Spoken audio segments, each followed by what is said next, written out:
पत्रकार प्रशांत कोरटकर द्वारा छत्रपति शिवाजी महाराज पर की गई आपत्तिजनक टिप्पणी के एक महीने बाद तेलंगाना से गिरफ्तार किया गया। इस पर राजनीतिक गलियारों से प्रतिक्रियाओं का दौर जारी है। इस कड़ी में विधायक परिणय फूके की प्रतिक्रिया सामने आई है। फूके ने कहा कि कोरटकर को अदालती संरक्षण प्राप्त था, इसीलिए पुलिस विभाग कुछ नहीं कर सकता।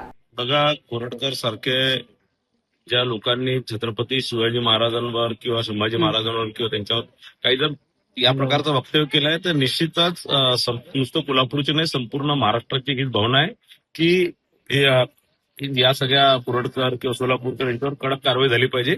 आणि मला असं वाटतं की त्या भावना आहेत, लोक आपला राग व्यक्त करतात आहे।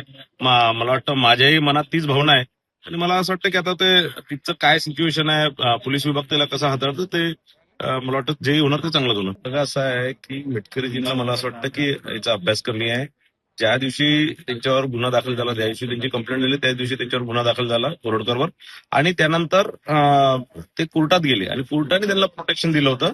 कोर्टाच्या प्रोटेक्शन असल्यामुळे पोलीस विभाग काही करू शकला नाही आणि मी तुम्हाला मागे सांगितलं, कोर्टाचं प्रोटेक्शन हटवण्याकरता स्वतः फडणवीस साहेबांनी लक्ष घातलं, गृह विभागाने त्यात लक्ष घातलं आणि त्याचं जे प्रोटेक्शन आहे ते काढून घेतलं आणि प्रोटेक्शन काढल्यानंतर 4 ते 5 दिवसात त्यांना अटक करण्यात आली। तेलंगणामध्ये ते काँग्रेसच्या एका नेत्याकडे लपून होते आणि यामागे निश्चितच कोरटकरला वाचवण्याचा प्रयत्न काँग्रेसच करत होती, हे स्पष्ट झालेलं आहे। आणि कुठेतरी कोरटकरला या प्रकारचं काहीतरी वक्तव्य करून कोरटकर बद्दल मला असं वाटतं की काहीतरी आपण दिशाभूल करतोय। या कोरटकरवरती कडक से कडक कारवाई होणार आणि हे मला असं वाटतं की या प्रकारचं काहीतरी बोलून अमोल मेटकरी काहीतरी दिशाभूल करतो।